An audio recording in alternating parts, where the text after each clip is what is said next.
Olá, boa noite. Eu sou a Dir Luz, coordenadora da linha de pesquisa Intelectuais e Educação no Mundo Ibero-Americano, que pertence ao Diretório Intelectuais e Poder no Mundo Ibero-Americano. Eu estou gravando esse vídeo para dar dois avisos, né? E para, mais uma vez, solicitar aos amigos que divulguem o site, a nossa página no Face, assim como a revista, né, que está situada no nosso site, chama-se Conversas e Pesquisas, e está na plataforma WordPress. O primeiro aviso é que na quinta-feira dessa semana eu vou fazer a segunda aula e terminando com o livro do Alex Tocqueville, A Democracia na América. Como eu já falei no primeiro, Alex Tocqueville é um francês, vai para os Estados Unidos, quando começa a se forjar como vai se organizar a democracia americana. Ele tem uma grande curiosidade, né? E ele é um grande estudioso, ainda que tão jovem, ele vai por volta dos seus 25, 26 anos, então ele vai para a América para ver de perto como é que estava se forjando isso. Nesse segundo vídeo, onde eu fecho o livro, né, eu vou centrar num aspecto, ou melhor, em dois aspectos. Eu vou centrar primeiro naquilo que Alex Tocqueville observa, escreve e analisa como distorções que já acontecem na democracia que então se forja.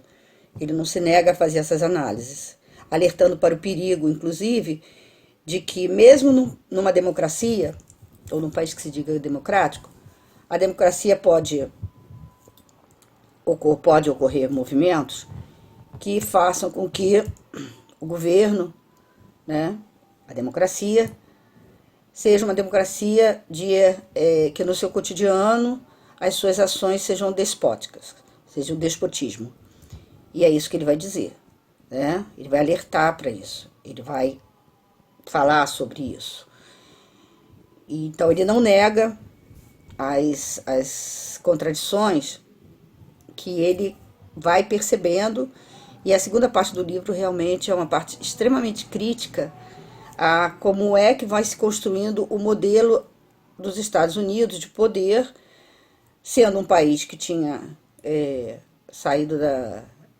feito sua independência, e tinha uma característica de ainda não se tornar um país colonizado, e sim colonizador, e que é muito interessante o livro do Alex Tocqueville, do meu ponto de vista, né, pouco lido ultimamente, mas eu acho que ele deve ser retomado, porque é um livro que não só o imortaliza, mas que talvez nos traga uma compreensão melhor para pensarmos os Estados Unidos desde a época que ele vai estudar, vai se debruçar, vai pesquisar e vai escrever o livro, até os Estados Unidos como uma nação que está hoje no mundo. Esse é o primeiro aviso. Claro que tem um processo entre eu gravar o vídeo, ser editado e ser colocado no YouTube, né? Que eu tenho um canal que leva o meu nome, Adir Luz. Esse canal é justamente para essas aulas e outras reflexões que eu possa ter. O segundo aviso é que após, né, quer dizer, o segundo livro que nós vamos debater é de uma mulher.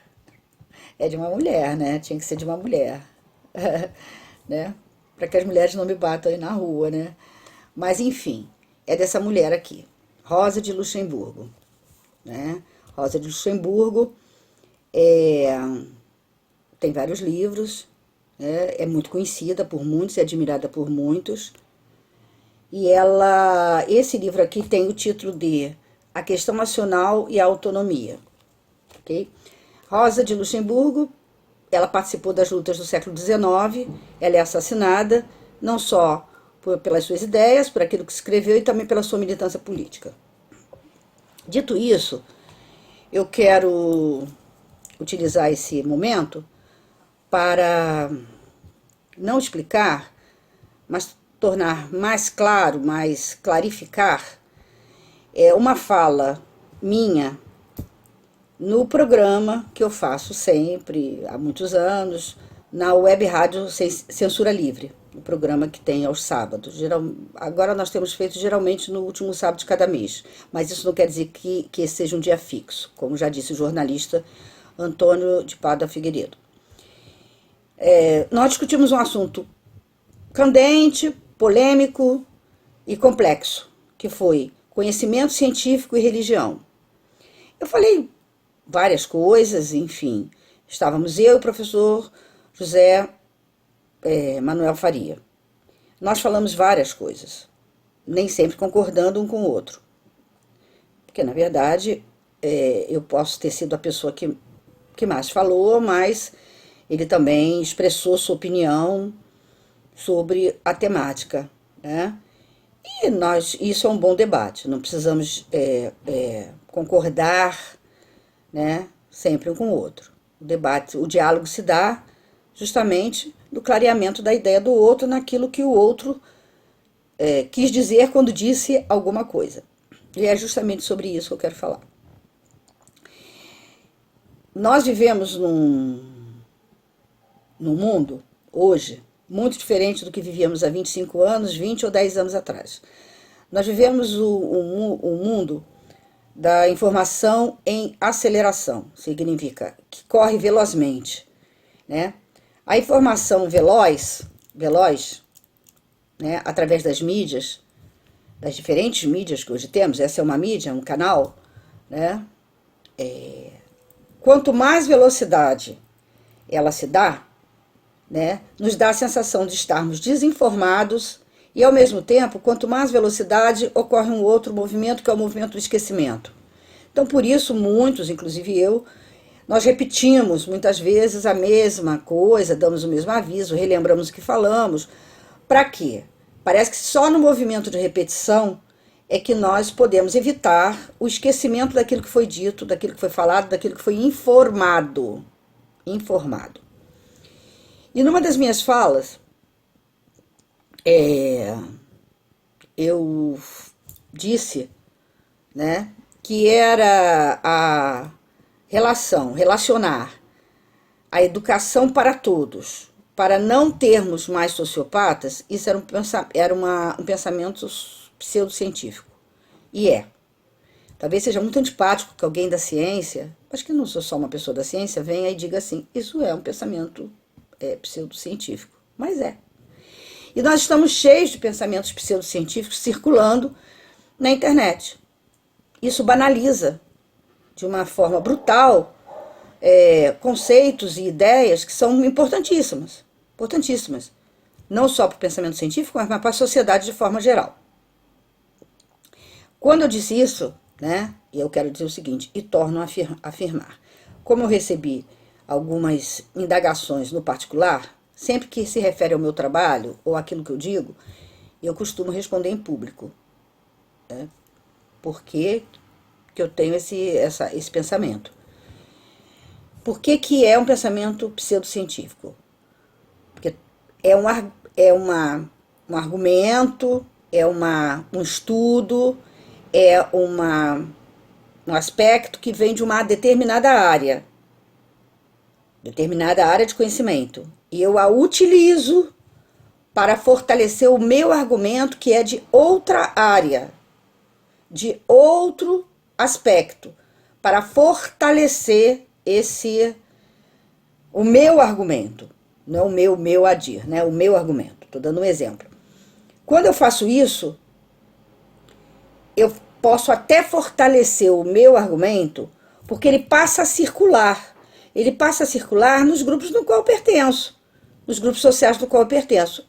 E passa a circular também se tiver na internet. E ele é repetido, passa a ser repetido. e passa a ser visto, muitas vezes, como uma verdade, né? Alguma coisa que é verdade. E no caso, em muitos casos, não é verdadeiro. Não é um caso verdadeiro. Não é uma verdade. Que nós possamos lidar com uma verdade. Ainda que a ciência não trabalhe com verdades absolutas. Né? Mas ela é muito ciente daquilo que ela vai criar como hipótese, a vir provada, ou como alguma coisa que já foi provada. Então, voltando. A sociopatia vem do campo da psicologia e da psiquiatria. É um quadro de saúde mental e que tem circulado de forma extremamente banalizada, né? Extremamente banalizada. Isso é um desserviço para todos os que estudam justamente a questão da saúde mental, a questão dos vários quadros que se apresentam. Não podem ser banalizados. A questão da educação para todos é uma defesa de um direito social e universal. Significa todo o mundo. Todo o mundo tem direito social à educação. Educação para todos, educação de qualidade, educação pública. Agora, nós devemos lembrar que alguns grupos que existem nos países, né, eles não têm uma tradição de cultura escrita. A cultura deles, a tradição é oral. Isso significa que a educação tem vários modelos. A oralidade desses grupos é que transmite o conhecimento histórico, o conhecimento cultural e a sabedoria. Informação não é sabedoria. Não podemos, cada vez mais, parece que ao informar eu estou sendo sábia. Não, informação é uma coisa, sabedoria é outra coisa, apesar de estarem juntas. Se eu não tiver informação, né, suficiente, talvez eu não tenha mais elementos para pensar sobre mim mesma, sobre o mundo e sobre as transformações que ocorrem no mundo. Então, isso é a pseudociência, né? E ao reafirmarmos a pseudociência, e que está sendo reafirmada em vários aspectos, eu tenho, como outros colegas também têm, como outras pessoas, necessariamente não do mundo científico, têm, diz assim, como é que está dizendo isso, né? Por que nós devemos defender a educação para todos para não termos sociopatas? Isso está relacionado, no meu ponto de vista, à questão da violência. Que nós moramos numa cidade extremamente violenta, como existe outras cidades violentas no Brasil, como existe violência no mundo. Agora, quando a violência ocorre numa sociedade, ela pode ser analisada por diferentes aspectos. E não é porque você é analfabeto que você necessariamente vai ser uma pessoa violenta ou que mata alguém, ou que rouba alguém.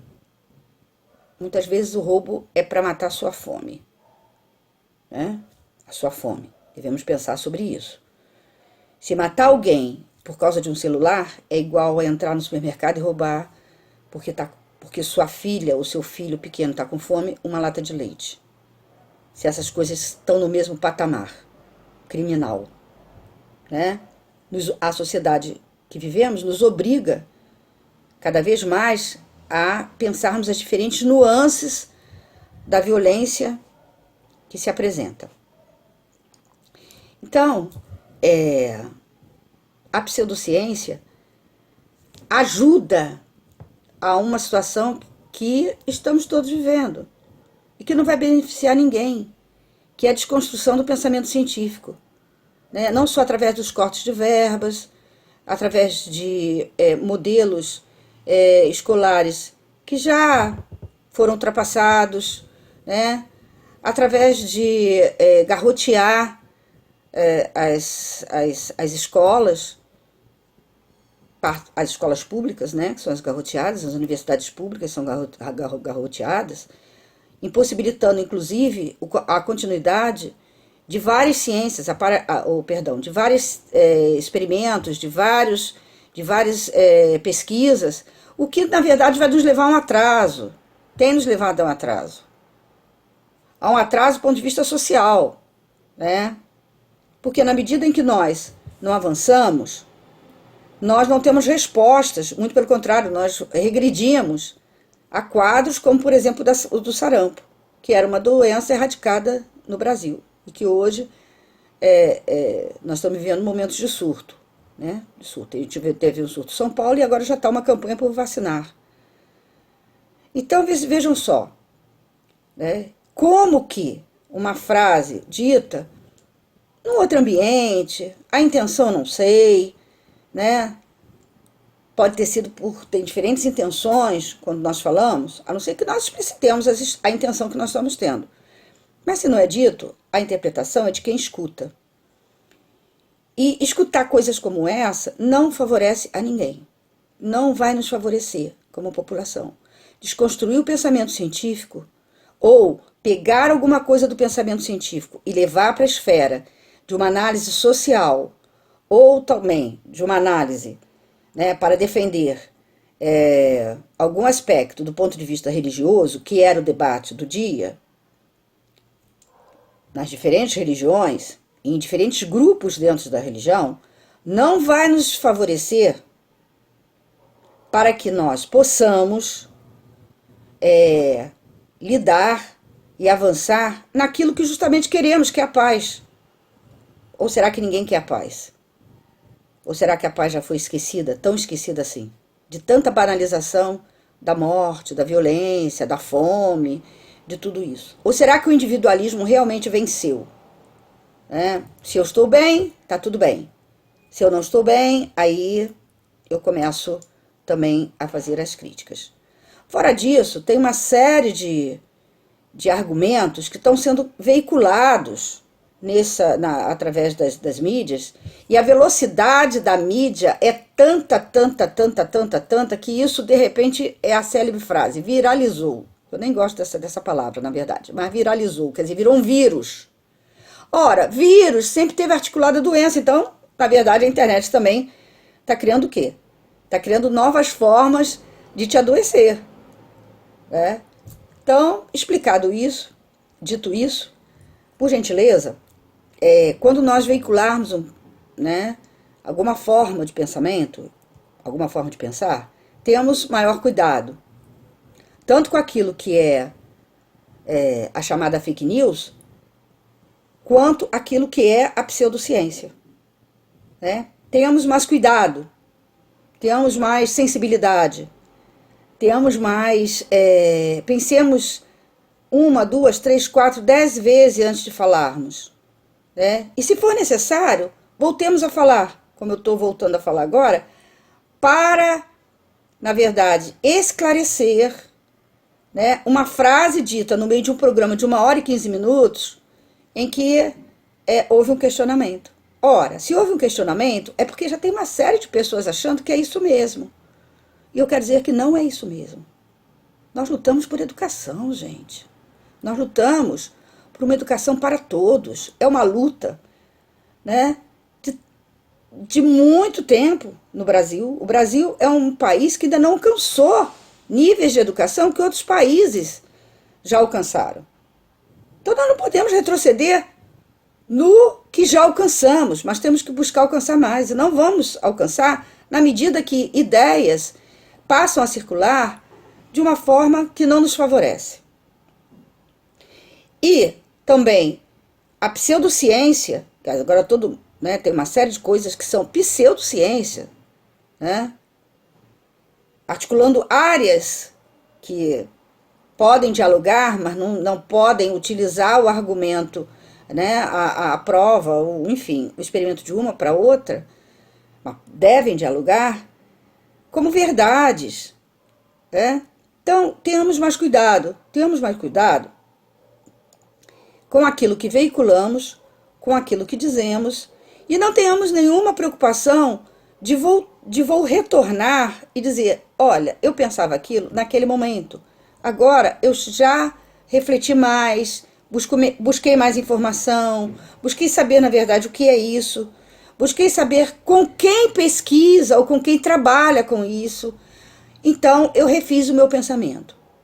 Isso é tão salutar, isso é tão importante, refazer pensamentos, né? Refazer modos de ser, modos de sentir, modos de falar, modos de estar no mundo. Isso é importante. Só assim nós poderíamos enfrentar esse momento tão adverso que todos nós estamos passando. Todos nós estamos passando. Quem diz que não está passando é porque nunca passou. É porque nunca passou, né? Mas não é a maioria da população brasileira. Então eu dou boa noite para vocês e eu acho que aqui fica bem explícito o meu esclarecimento.